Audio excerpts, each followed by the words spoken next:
Oxford United's pre-season is officially underway with 2 away matches and 2 wins, which we'll talk about in this week's episode of Walking the London Road. Welcome back, folks. Thank you so much, first of all, on the massive support on the last podcast at one of the best pieces of content that we've done since we started doing this, and the feedback has been absolutely sensational, so we want to thank you so much. Connor, we hoping we were going to have more to talk about this week, but there's been, other than those 2 friendlies, a square at Naffle. Yeah, well, it's a bit hard when you're under a transfer embargo. So, I also feel for the dub on BBC Radio Oxford because they must be in exactly the same position. They just can't report on anything because there's nothing to report on. Yeah, 100%. So you made the potentially smart decision. It was a very sunny day to spend some time with family and friends yesterday than travelling to Barnet like I did. But you've, most point through the pre-season games, been kind of keeping your eye off it because, as we've all know, pre-season doesn't really matter. No, I've been saying this. Whatever the results would be, no matter what your club is, pre-season doesn't really matter, does it? It's more about getting minutes in the legs. But I never really understood fans that lose their shit when, say, they lose 5-0 to a club that's a league below them. It doesn't really matter because then next week they'll end up playing, I don't know, a Premier League club and end up holding them to a 1-1 draw or something like that. It doesn't matter. I guess players, I hate pre-season unless that there's a tour, which the club need to do, by the way. Resort a tour going on that fans can go to.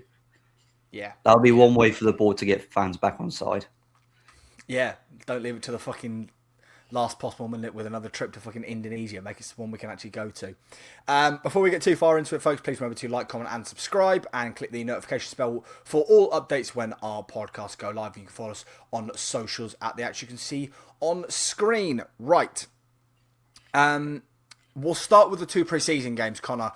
We'll start with the first, which was a 3-1 win over Aldershot. And look, this was always going to be a tune-up, because of the situation we're in, and some players would look very flashy in this game while, we go through the rest of the campaign not seeing them barely. But 3-1 win, goals for Ginu, Gatlanodonka, and I can't remember who the third goal was for. Imaku.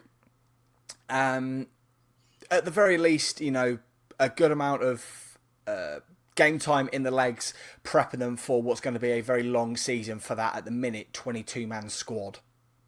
Yeah, I guess in the respect and the instance that we're in, it's good because it means that Ramsey has time to focus purely on game management, game plan, and making sure that all players understand the system and understand their roles. And that's what I imagine that, this preseason is going to be. But it's actually nice to see some faces who have been out in the dark and have been out in the cold for the past 12, 18 months, and they've kind of showed up over the past couple of games, and especially that man on your screen there. It's we'll come on to talk about Gatlanodonka in a minute, but there were some notable omissions that we'll talk about also in a minute. But this is the point of the season where we all expect young kids to be given a shot. We're starting to see the squad be very thoroughly used because, like we've already mentioned a couple of times, we're not going to have a transfer window to bring players in. Leo Snowden, Harvey Bradley, a couple of others have kind of been in and around the squad over these 2 pre-season matches. And I think, we talked about the youth players on one of our final podcasts of the 25-26 campaign. I think it's been a bit of a mixed showing. Obviously, as we've already said, it's pre-season and the games don't matter. But for young players, I think this is more important than it is for the first teamers. Yeah, I think so, definitely. And I guess especially because over the past 18 months, we haven't really seen that introduction of youth. So they're getting that. The players are getting that chance. And I guess also, like with the embargo, it's presented them with an opportunity because at some point they are going to have to be called upon. You'd imagine when you're taking into account any possible injuries, touch wood, that happen. So in that respect, I think it's a great opportunity to A, showcase their talents, and also B, showcase the good work that a lot of the youth staff and youth coaches have been doing at the football club, as has been recognised over the past, especially 5 to 10 years, with some of the players that they've brought through. So I guess in that respect, obviously United fans can be pretty excited that it looks like that there is a decent crop of young players that are still, coming through the club. We'll talk more about that in the Barnet game, because that's the one that I went to, and there's a little bit more kind of thoughts on that. But another potential injury, concern, Ginu came off on the hour mark, I think it was, and didn't feature against Barnet, potentially a knock he's picked up. Just never ends with us, does it? No. And he scored a really nice goal, and he came off almost immediately after. I'm not sure what the issue is with his injury, but as you say, it's just our luck, one after another. I think we didn't mention after Frankie Kent signed that he's now officially undergone surgery for an ACL, so he's out for the majority of the campaign. Absolutely fucking magic, that is. Overall, it's, again, we're going to say it over and over and over, and these games don't matter, and they're just chance for players to get run out. But watching a bit of it back, and we'll talk about him again a bit more with the Barnet game, Gatland Odonka is really putting his name forward to be involved in the first team squad. And, we've mentioned in the group chat, he's wearing the number 19, which pretty much guarantees he is in around the 11. I guess so. It just depends how Ramsey's wanting to line up. Is he wanting to line up with two strikers, or is he wanting to line up with one? I'd hedge my bets and say more likely line up with one, bearing in mind we don't really have a dearth.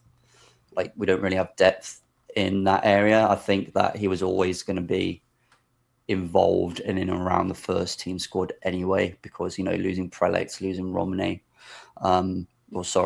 not losing really, is saying, there we go, they're showing them both the exit door. I think that's more appropriate. But yeah, it's presented him with an opportunity to showcase what he can do, because I think at League One level, he's shown that he can do a bit of a job. And you forget, Sam, how young he is. What is he? He's 21, 22? Yeah, 21 and 22. So he's still, in terms of age, he's still very, very young, but at the same time, he's actually quite experienced at some of the stints that he's had, whether it be at Barnet, whether it be at Bristol Rovers as well. So it's exciting. Do I think he'll start ahead of Mark Harris? No, I don't. But do I think that he has the opportunity to have a good season? Yes, I do. Well, there's an interesting thought on that kind of discussion we were having at Barnet yesterday. But you're right. Gatland's such an interesting player for me, because he made his debut when I think he was still 16. So he's been on our radars for a long time at this point. And it's that thing where, if a player's been in your vision for a while, no matter how young, you just kind of feel like they're not progressing, which in some instances can be true. Others, maybe not. Like you say, obviously had a pretty good time out on loan at Salford a couple of seasons ago, not so much at Bristol Rovers. And then I think he was around the kind of youth system first team squad last year. So this is kind of, and if you look previously, since Gatland first came into the squad, there's been a lot of strikers ahead of him, so it's been difficult for him to get minutes, really. But again, we'll talk about Gatland a little bit more in a moment. So that was kind of, Aldershot are, I think, a National League North side. You were expecting that to be able to pick up that win, like we said, pre-season, so on and so forth. But I like how the club are slowly the way they've scheduled the pre-season to slowly build up. So we're going, obviously, Aldershot, then we've got Barnet, then Crawley and Ipswich, to slightly increase the intensity of the sides that we're playing in this pre-season. Yeah, I'm not so sure about if building up intensity, playing Barnet and then Crawley. I think that Barnet was slightly better side than Crawley, in my opinion. But either way, you're right in two League Two sides, but then you jump straight into a Premier League against a Premier League team and opposition. So I guess you're right in that respect. But yeah, I guess it's all building up until that first game on the what is it, the Saturday the 8th. But Yes. I think that a lot of fans think that a lot of teams might be treating it as pre-season, like another pre-season game, because it's before the league season kicks off. But I don't Yeah, think yeah, that yeah. will be the case whatsoever. So let's talk about the other preseason game. That was a 2-1 win against Barnet. Goals for the returning Stan Mills and for Gatlin O'Donker. First, we'll talk about the fact that Stan Mills wasn't involved against Aldershot, and obviously, given he is one of, if not our main sellable asset in this squad, there's a lot of concern. Is he on the way out? There's also been, we've talked about it in the group chat between myself, you and Will, about the confusion over his squad numbers, because maybe I'm reading too much into squad numbers, but he goes from 7 back to 17 after a week, which is a bit weird to me. But good to have Stan back in. He got 45 minutes. And he took his goal really, really well. It's those kind of goals you expect from Stan, where he's got the pace on his defender and he's able to just get behind the line and put the ball in the back of the net. All due respect to Barnet, he made it look very easy, and Yeah. it only took him 3 minutes to make an impact. That's just how good of a player that he is. It's the kind of season you expect him to have. So all fingers crossed that come September 2nd, he's still an Oxford United player, because he could. If we still think that we have any chance of getting around the top 6, he and another certain player are like the key. The key is to, if we're going to be anywhere near that, around that area of the table. 100%, 100%. Obviously, as you expect in pre-season, a lot of changes. Basically, the entire 11 changed around at some point, apart from Simon Eastwood, who played the full 90 minutes, which, and I will say, fair play to East. He made a really, really good save to stop Barnet getting level late on. It's back to that old Simon Eastwood, where it seemed for a good 2 or so seasons he was just imperious, and most teams would struggle to get past him. So Barnet get back into the game with James Golding, who came on late, I think on the hour mark, losing his man, which isn't a great sign. Obviously we're expecting Golding to be like Gatlin, to be around the first team squad, because we simply need defensive cover. And again, maybe I'm reading too much into this aspect of pre-season, but he did get beat by his man slightly too easy for my liking. Yeah, but like I said at the start of the pod, like, it's surely that'll be picked up on, and that'll be something that will hopefully be improved on, and there won't be insanity of making the same mistake twice over. So something to work on with 3 weeks until the regular season to go. At least it's not like the last pre-season where he made a bit of a mistake, but we could all say, hang on a minute, it always goes back to Matt Phillips making a howler, playing it right back. And then, so Gatling gets a second goal, and it's the most fortuitous goal I think he will ever score. Really good work, actually, really good run from Ruben Ruskin, who I thought, take the shot on your left foot, cuts back onto his right, feeds it into O'Donker, whose shot is tame, but it goes through the keeper's legs, and I'm stood thinking, that's a good goalkeeper doesn't get beaten there. But hopefully it's the confidence boost Gatlin needs. He looked all right overall. We know the type of striker that Gatlin is, uses his body. There's a reason why he was trusted by 3 managers potentially, to come on late in games and shield the ball and grind out results. Yeah, but I get the impression that that's not what that's not what he wants this season, and B, I get the impression that's not how Aaron Ramsey is asking him or going to want him to play this season. So it's going to be very exciting to see what he does. I have full faith in Gats. I think that I'm hopeful that we'll be able to do something. Whether we will actually be able to do something remains to be seen. But as we said, it could be a very, very big season for him. So Yeah. exciting. Just on the striker thing, like I said, the conversation that I had at Barnet was that I was chatting to a fellow Ox fan and mentioned that obviously while Ramsey was at, I think he was at Cardiff when Sparky was, and also obviously has been part of the Wales setup. Sparky has traditionally been played out on the wing, on the right hand side, while Ramsey's been around there, around Aaron Ramsey. So there was kind of a conversation of, does Ramsey see Sparky more as playing out on the right hand side or being or operating there when we have, you know, we've mentioned before that we have a little bit of a dearth at right on the right hand side.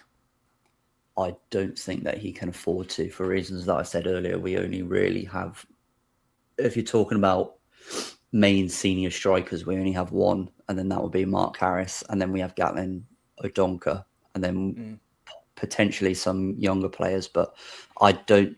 I think it would be silly to risk putting, you know, our main striker, who I think is a good League One striker, out wide. Personally, that's how I view it anyway. The only caveat I'd add to that is I think there is the potential to play an interesting. That this is gonna be a wild comparison, but you'll get what I mean in a minute.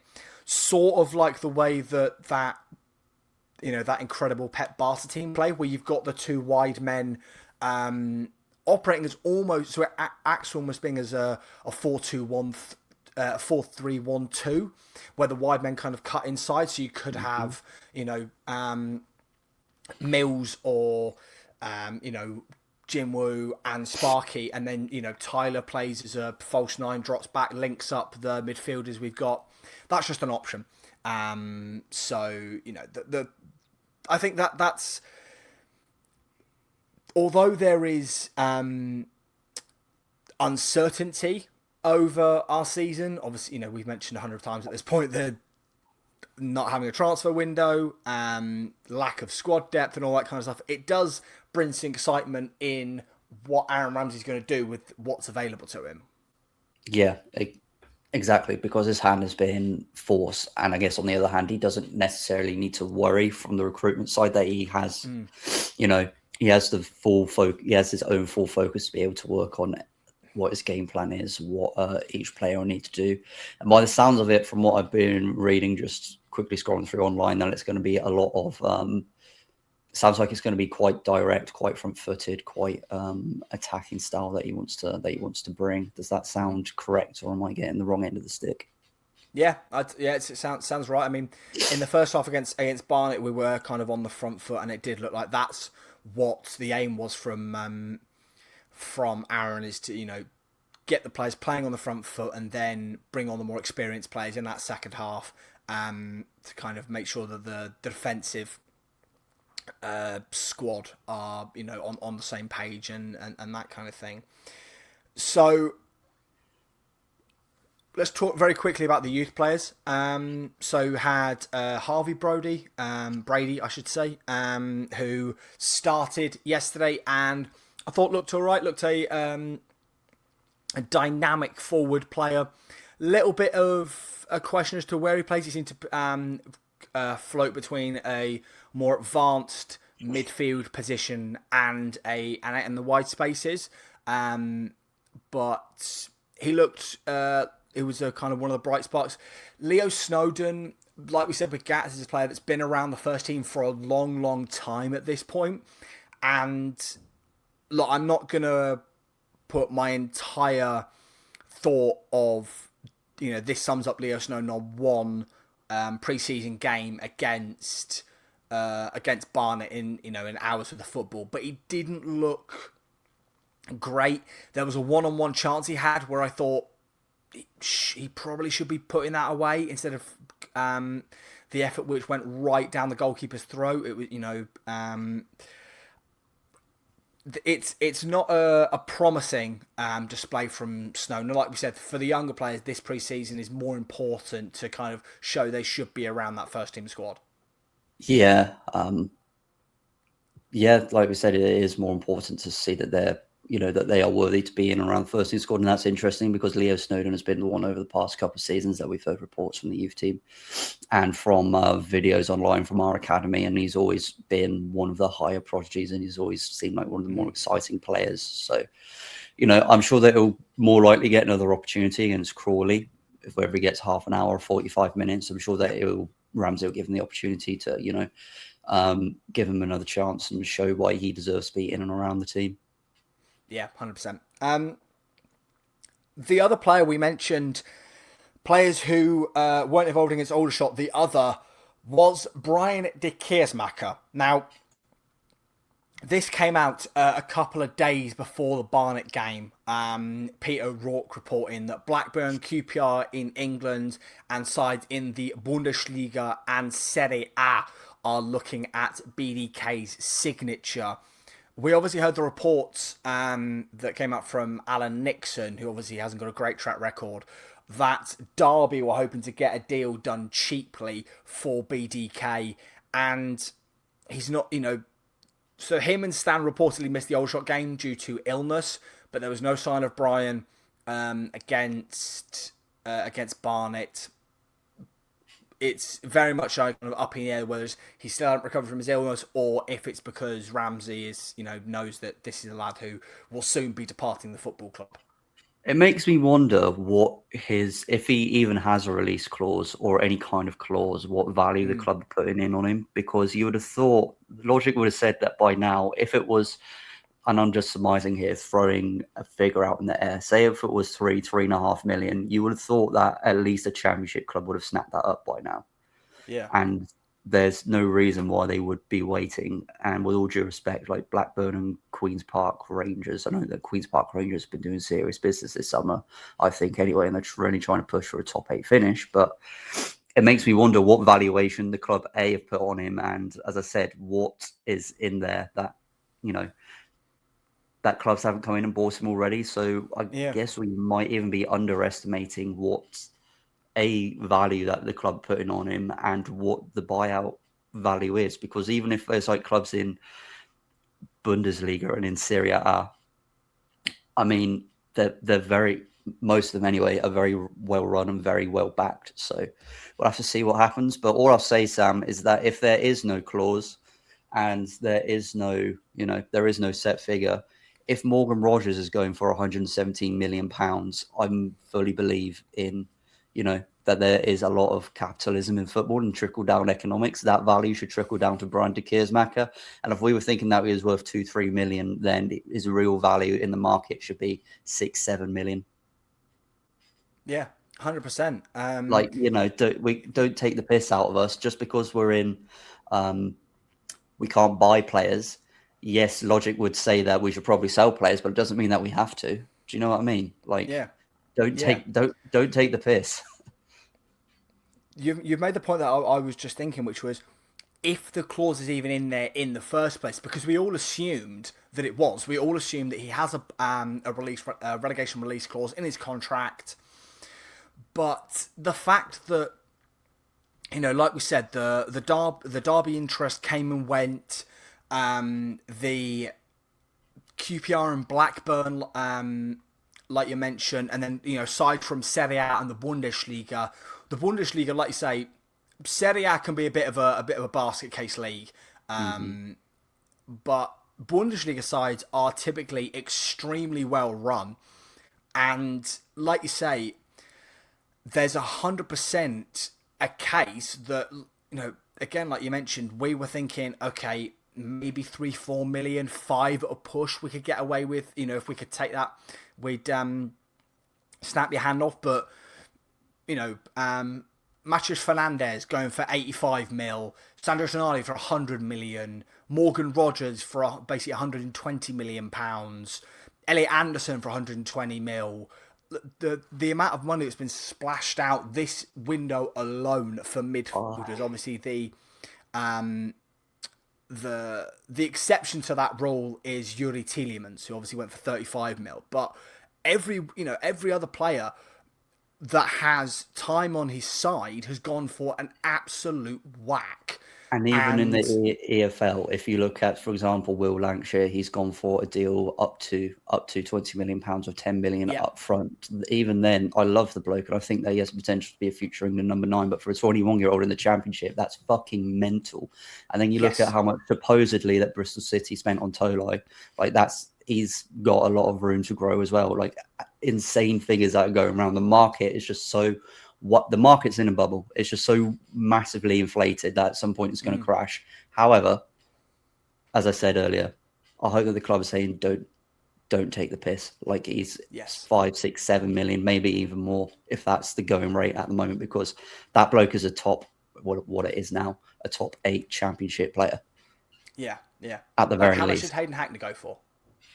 Oh God, you've got me there. 20, I want to say 20 million around that. I think it was about area. 20, 25 mil. And obviously Hackney's got a lot more time in the Championship, a lot more seasons under his belt and that kind of thing. But, parts of last season, Brian, I think there were some stats that Brian was putting up, like potentially progressive passes that were higher than Hackney, I'm pretty sure. Yeah. So, he's got the attributes. He's clearly a good enough player. And like you say, I think now the price tag should sit at minimum 8 mil. Yeah. I think, for Tyler Goodrum, I think the fee we were asking for was I think it was after his first season in the Championship, was about 10 million quid. And I think Brian in the 6 months, as much as we love Tyler Goodrum, I think proved more than Tyler Goodrum did in his first season in the Championship. Yeah, absolutely. As I said earlier, it makes me wonder if there even is a clause, because someone would have snapped it up by now. So I guess we'll have to wait and see what happens. But I am resigned to the fact that he'll be going, and it would just be a nice little bonus if he's still here. Come September. Yeah, 100%. I mean, we've already talked about, like, our midfield looks a joke if we're able to keep him. Because at the minute, like I said, we're presuming that Brian is off. That leaves us with McDonnell, Volks, Brannigan, Sibley as our midfield options. And there's a lack of creativity. Tyler Goodrum, I'd put him more in the attacking block of players. Obviously, he has operated out in the wide spaces before, but there's a lack of creativity. I think Sibley. I've got a feeling Sibley might also be on the way out again. Potentially reading too much into squad numbers. He's got the number 32, which is a lower, which is higher than some of the youth players. So I'm not sure he's long for OX4, but we'll wait and see. I think. Yeah. Like you said, if we by some miracle we're able to keep Brian de Keersmaecker, there's your top assister. If we presume what we think the starting 11 would be, and we have the squad at the moment, we're not going to run through every single player, because I think most fans know what the starting 11 would be if we had every player. That is a very, very, very competitive starting 11, but then it just becomes an issue with the squad because we haven't been able to add to it. Like, that's a potentially top 5, top 4 finishing starting 11, but we just don't have the squad to back it up. But we lose to Keersmaecker like we expect to do.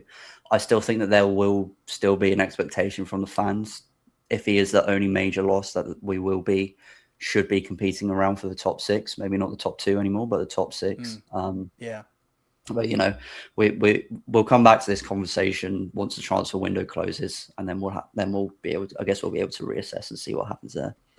Yes, and just so you are aware, folks, what we're going to do is, just before the Leyton Orient game, we're going to redo our league predictions, because obviously we did our 2 early predictions at the end of last season, which now look an absolute shambles.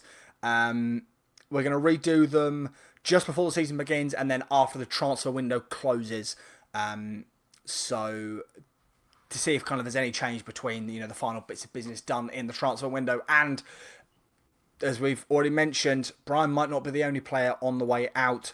Peter O'Rourke also reporting, and this has been backed up by some reporting by Alan Nixon, I said, as I mentioned, hasn't got the greatest track record, that Preston and a couple of other clubs are lining up bids for Stan Mills. Now, Alan Nixon claims that Oxford won at least £3 million. Again, go back to the conversation we've just had. At this point, that doubles, triples. Again, maybe looking at an £8 to £10 million fee to allow him to leave the football club. Yeah, exactly. I mean, with those figures, if hypothetically, if we did sell any players for those figures, boom, that's our transfer embargo lifted near enough. So, but I think that, especially in the situation that we're in, I have a slight suspicion that it might be a case of we sell either or, but we don't sell both. Yeah. Because they're just both two huge assets to lose. Because you've arguably got, at the moment in time, the top three, maybe even the top two central midfielder in Keersmaecker for League One level. And then you've got maybe a top four, top three wide man in Stan Mills for League One level. And then you've just immediately lost two of your power weapons. That a lot of defenses in League One are going to think, oh shit, if they're coming up against them. Whereas if we lose them, we become, we're not really, let's be honest, we're not really in a serious conversation anymore, are we? No. And like you say, I hope you're right that it'll be either or, hopefully neither, that leave the football club by the end of the window. Because, and I was going to say, do we take anything on who's more likely to leave by the fact that Stan featured yesterday, but it was only 45 minutes. Just come back from an illness. I'm not entirely sure.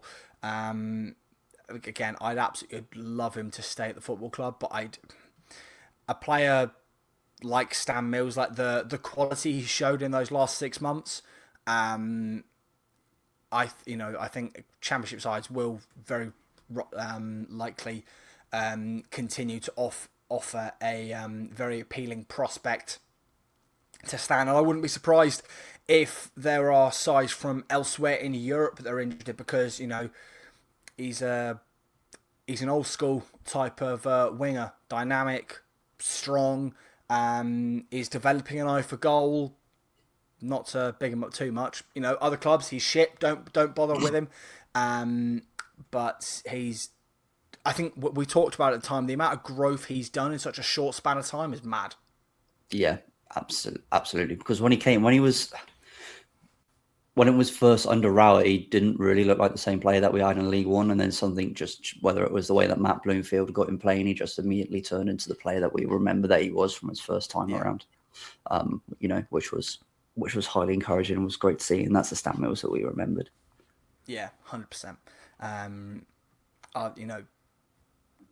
That goal against Fleetwood is burned into my brain just because it was such a joke of a strike on his weaker left foot. Just absolutely unbelievable. It was an unreal thing. Yeah. I just want to kind of top off this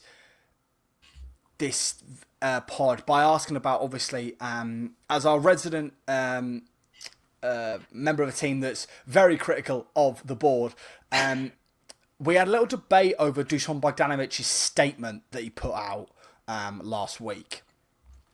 And I know there was a certain degree where I think you almost kind of acquiesced and went, what more do we expect him to say?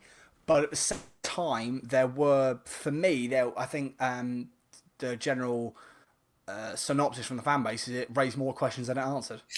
Oh yeah, all the fan base, they've done exactly, literally what the fan base wanted, and that was to say something, but they said a lot without really he said a lot without really even saying anything. It was just stuff that we already knew. And of course, at the board are going to come out and say, yeah, we're going to do all we can. We're going to have to go through short-term pain for long-term game. It has nothing. The stadium projects will remain completely unaffected. Which, by the way, we still haven't got diggers in the ground. Why alarm bells aren't going off yet, I have absolutely no idea.